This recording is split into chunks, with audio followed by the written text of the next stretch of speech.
Tisha B'Av, c'est ce Shabbat, après la lecture de Megillat Echa, la nuit, après avoir lu le livre des Lamentations, qu'on appelle les Jérémiades, parce que ça a été écrit par le prophète Jérémie, eh bien on doit éteindre la lumière et allumer juste une petite bougie. Et à ce moment-là, on va énumérer, on va rappeler le nombre d'années depuis la destruction du Beth Amikdash, en se lamentant, en se plaignant, et on va dire Ahenu Bet Israël Shema'u. Nos frères, Am Israël, écoutez, malheureusement, à cause de nos fautes, nous sommes déjà à près de 2 millénaires d'exil, la galoute du Am Israël, la galoute de la Shekhinah, on a perdu la couronne de la gloire.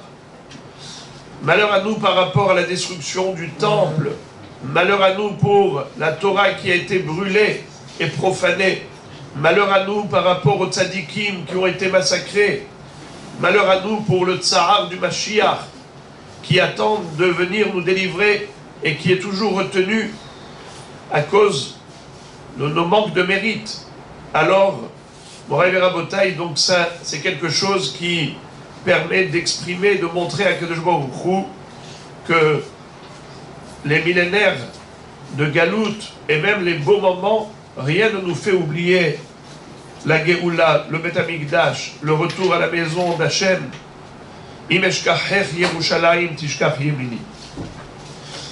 Après avoir terminé la lecture de Megillat Echa, on fait ce qu'on appelle Kedusha des Sidra. Qu'est-ce que c'est que Kedusha des Sidra? C'est Ve'ata Kadosh Yoshev Teilot Israël Ve'karazé Elze Ve'amar Kadosh, Kadosh, Kadosh.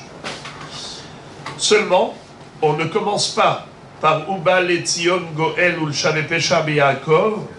Pourquoi on ne dit pas ce pasouk? Parce qu'il n'y a pas de Geoula la nuit. En Geoula Balaïla. Et pourquoi est-ce qu'on ne dit pas le pasouk?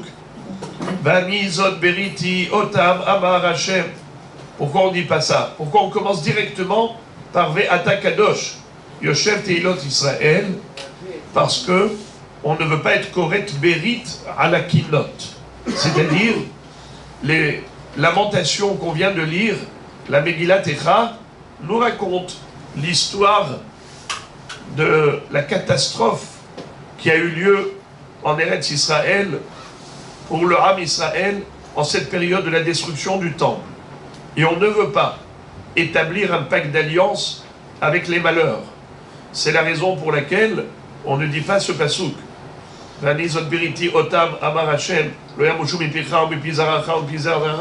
Parce qu'on ne veut pas que Chas Shalom, le malheur, s'installe de manière régulière au sein d'Israël.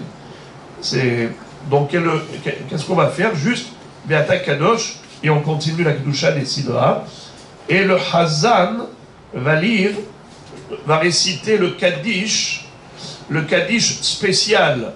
Je ne sais pas si vous connaissez ce Kaddish que l'on récite souvent pendant le Siyum.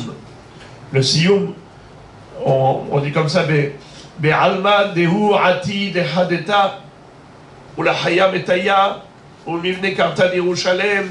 Vous vous rappelez ce Kaddish en araméen, où on demande à Kadosh Baruch Hu de reconstruire Jérusalem, de faire revivre les morts, et de faire en sorte qu'il y ait un renouvellement de tout ce que Am Israël a connu dans le passé, et surtout, beaucoup plus, ce qu'il connaîtra dans le futur, comme bonheur infini que Kadosh Baruch Hu lui réserve.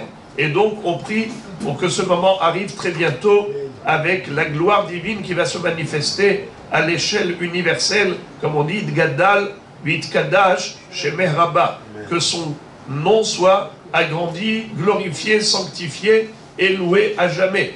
Voilà comment on termine ensuite la tefila de Harvit avec le Shir la Ma'alot, Kaddish et Alenu les Shabbeach.